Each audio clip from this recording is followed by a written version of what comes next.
So chapters 244 and 245 of Black Clover. Dante yet again just showcasing the Dark Triad is on another level. They're in another league. This is insane. I mean, between the fact that Asta, with everything that he did, going psycho with that berserker devil form, still couldn't get the job done in 244, and oh man, Yami showing up, Gray's backstory, the controversy surrounding what Gray did with Ghosh, just so much insanity. Yami can't be pulled down by the force of gravity, and just so much more. Let's talk that Black Clover greatness. I say we gonna do what we do, no matter how you move, make your move. That's how it be though. Okay, so let's start off with chapter 244. Asta basically couldn't do shit.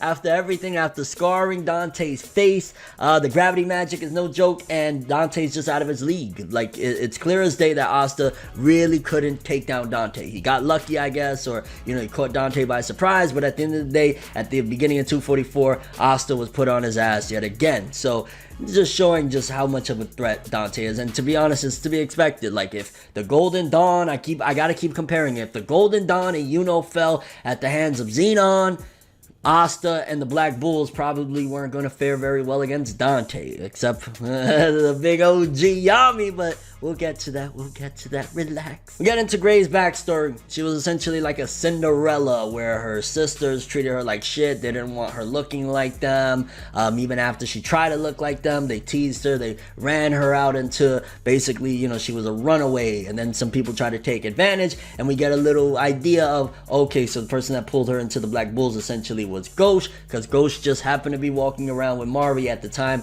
of all this occurring, with these dudes trying to take advantage of Gray, and he stopped them. But of course, it was only due to Mari. It wasn't any other reason, I swear. And ever since then, which I really didn't realize, and maybe I missed something, whatever, but Gray apparently has some strong feelings for Ghosh and wants to prove herself to him, even though he's never going to look at you, fam. Like, you see his creepy obsession of what he got going on. He ain't gonna look at you, Gray. You can try, but it's not gonna happen, fam. So, whatevs. But there was controversy. There was a bit of controversy because a lot of people were calling bullshit on what went down with Gray activating the magic, seemingly whatever the hell she did, to kind of heal Ghosh, and it wasn't really explained very well. I thought in 245 we would get more of an explanation, but it kind of just ignored all that and went into some other badassery territory. To be honest with you, it does come a little bit across like, wait, what the hell just happened? Like, when, like, did she copy something onto his body? Was it like,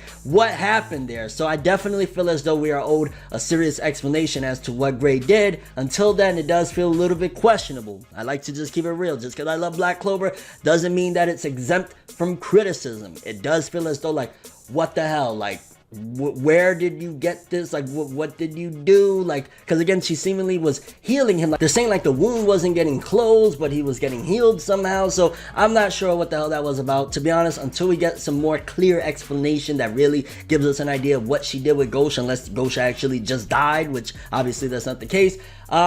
Kind of does seem a little bit like BS. I ain't gonna lie. Like, where did this power come from? You have copy magic. What did you do? Like, did you envelop into some dark magic on some Nero shit? Like, where is this coming from? How were you able to do this? Like, did you copy? Like, it's not like you could copy, I don't know, Dante's gravity magic. What's that gonna do? So till we get that explanation right now, I am looking a little bit at like, Tabata, what are you doing there? Fam, what are you doing? You want to kill off a character? Kill him off. I mean, I'm not the biggest Ghosh fan anyway. Little creepy dude, you know what I'm saying? Like, not to come at the Ghosh fans, but I'm just saying, like, creepy dude. You want to take him out? Take him out. So until we get that, a little bit like, I understand you want to give the characters, the side characters of the Black Bulls, their moments, or just the side characters in general. You want to give Gray something where she's not just, hey, I can copy people and look like people. Cool. You need to give clear explanations that make sense continuity-wise and in terms of the structure of the story, so that we're like, okay, that's fine. Because if not, it's just like, hey, I pulled this out my ass. Here's a band-aid, Ghosh. And I love that in that chapter, Dante, after he sees what Gray is capable of doing, he's like, Ooh, another arcane. Y'all be my woman. Like, y'all both my woman. So now he wants Vanessa and Gray. This man is a monster. The new age Hugh Hefner has arrived, and his name is Dante from the Nation of Spade, from the Dark Triad. Like, dude is sick, but I can't help but be like, man, he's a great villain. He's a great villain so far. Of course, chapter ends off Yami showing up like, yo, fam, what you doing to my peoples? Which, cool, great. I mean, at the end of the day, his whole objective, Dante, from showing up was, I want to get the arcane stage mage, which he was referring to Yami the entire time. So Yami needed to show up at some given point. Obviously, Asta ain't gonna get the job done, right? He's flat on his face. Then, chapter 245, again, we got a stare down, a fight about to go down. Yami versus Dante. One of the things I did want to note is I was paying attention to the panels, and Asta's really out of it. Now, I don't know if after a certain point Asta's gonna pop back up and still be on that rage mode, because it looks like his face is just smashed into the ground and shit like that. Like, what the hell is that about? But I wouldn't be surprised if at some given point, whether things go left with Yami, which I don't know how, because at the end of this chapter, dude look like he's beasting. But I would like to actually see Yami having to deal with an out-of-control Asta like that. Normally, he's always little brothering Asta and kind of like, hey, you know, it would be interesting to see Yami being shocked at Asta being a monster, although I couldn't imagine him being like scared or anything. He'll probably just be like, yo, what the hell are you doing, fam? Like, really, you need me to choke you out right now? And then Dante thinks that he's a G. He's like, yo, I got the crown, fam. I'm a guy right here. Like, tries to use his gravity magic to make Yami fall to the ground, and I love it. Honestly, when Yami fell and he fell on his legs and like he didn't fall, bow down or anything like that, it felt like to me, reminiscent at the very least of in One Piece when they used the Conqueror's Haki and like everybody would fall down, but like certain people, if they're not weaker than you, they can still stay on their feet. That's kind of what I felt like happened there when Dante tried to use his gravity magic on Yami, and Yami just came crashing down on both and was like, nah, fam, this ain't happening right now. I was like, Yami's so fucking awesome. I love him. And Yami proclaims that he's basically learned some new techniques over the last 6 months, and he's about to show you. So it's great that not only the students, so to speak, you know, Asta, the young guns and all of them, were training. Seemingly Yami was too. And to be honest with you, on a side note, I'm hoping the anime dives into exactly where was Yami training to learn these techniques at, because we've seen, obviously, Asta and them was in the Heart Kingdom. Where was Yami training? Who was he training with? I would love to see that he was training with Prickly Queen the entire time. That would be a great little filler for the anime. I'm just saying, for those that do follow the anime. Yeah, I would like to see it, because like, how the hell he came up with these crazy ass techniques? Because he uses dark magic, Black Moon, which to be honest with you, I'm really unsure exactly what was going down. It just seems as though Yami was beasting. He slashed it through one of the giant boulders. Dante was impressed. He's like, hey, you're able to slash through space. What the hell is going on? And there's a lot of interesting things about why, because you got to remember, one of the whole objectives of the Dark Triad and why they're seeking out people like Yami is they want the arcane stage mages, right? So, well, what is it about them? And something that Dante said in this chapter, expounded slightly more on there. It was vague, so it's like, hey, you can only get so much out of it, but it does make it seem a little like, okay, why is Yami that freaking important? I mean, I guess because of his magic, he uses black magic, but what is that about? Because he said, you are key that links this world with the underworld. Possibly something to do with Yami's magic is key to linking them with the devils that they use. So like, there's a possibility that maybe Magicula or whatever devils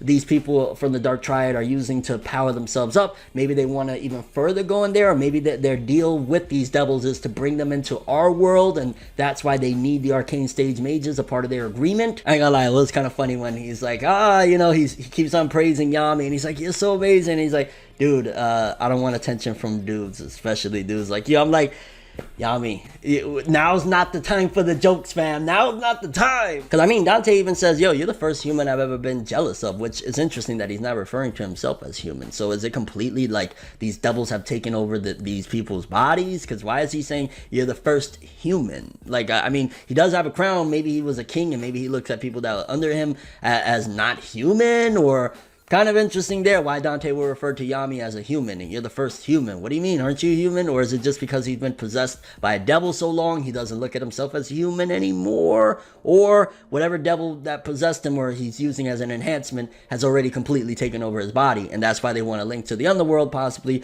to separate themselves and become something else. I don't know. But the ending of the chapter, they have a clash, and Yami gets the best of Dante. I think it's called Dark Cloaked EI, something like that, / and seemingly Dante took the L in that excursion. Now, to be fair, we did see 2 chapters ago, Dante got scratched in the face by Asta, and then the following chapter, Asta got flatted out. So that's not to say that Dante's done. To be honest with you, I don't expect Dante to be done. I expect him to turn around and say, "Oh, word, let's pump it up a notch, 20% more to whatever." What was he on? Like 60% at this point. He might go another 20%, and then Yami's gonna be potentially in trouble. Maybe Asta gets back up and goes crazy. I don't freaking know, but this shit is hype as hell. Pretty simplistic chapter. Gave her a couple of gems. It was dope to see Yami saying, "Hey, I've been training these 6 months. I know some new techniques. Seen a couple of them go down." Dante pushing even further that, yo, there's something special about you, and saying that it connects to the underworld, whatever that means. Yeah, and 244, a lot of crazy shit in that one. Still a little controversy about Gray. Curious what you guys think about that. What the hell did Gray do to save Ghosh? That's one thing. From 244, how did she save Ghosh?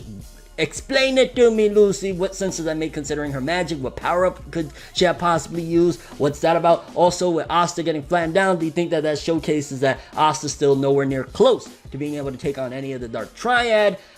This chapter, what do you think about Yami 6 months later? The fact that he's able to tango with Dante. How did you feel about him getting crashed down? The gravity magic wasn't enough to flatten him onto his knees. What do you think he meant by people like, you know, these arcane stage mages like Yami are keys to connect to the underworld? Exactly what is the Dark Triad trying to do with people like Yami, these arcane stage mages? And your overall thoughts and expectations for Black Clover chapter 246 and beyond.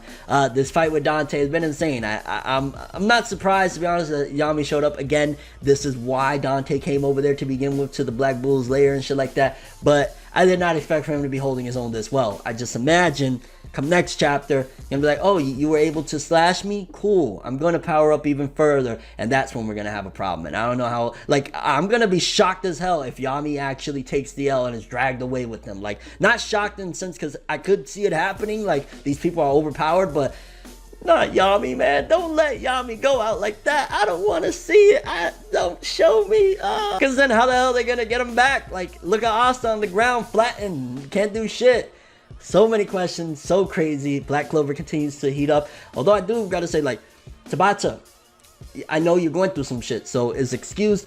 But I am noticing these 15-page chapters. I would like maybe 17, 19, once in a blue. But I understand because of your health issues. Gotta give them time. Build back up to that.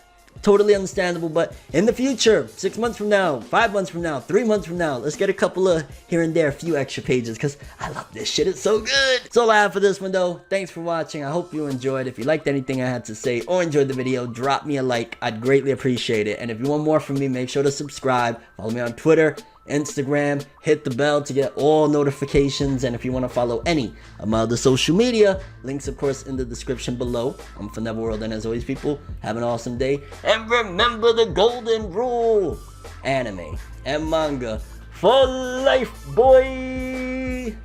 Have an awesome day. Peace in, and woo! Yami versus Dante, baby. This shit is heating up. I can't wait to see where it goes. He got him, though. He got him. Everything good always comes to an end. If you stab me in my back, we can never make amends. Trying to move to acceptance, hard to accept it. Mistakes like mirrors, gotta reflect it. I don't wanna fucking leave, but I gotta leave. Leave the maybes to the crazies. Maybe one day there I go, admitting something in a subtle way. No more copies, leave without a trace. Last time, I'ma say last time. Moving on to the future, leave the memories as a pastime. Memories always feel like the worst. Letting all the past, leave it in a hearse. Sometimes I wanna lie, but I don't. Why lie when truthfully you get caught in it? Then usually it's all off and shit, uncalled for shit. Now I'm off the shit. Maybe lately what I've been facing got me crazy. No, I can't take it. Maybe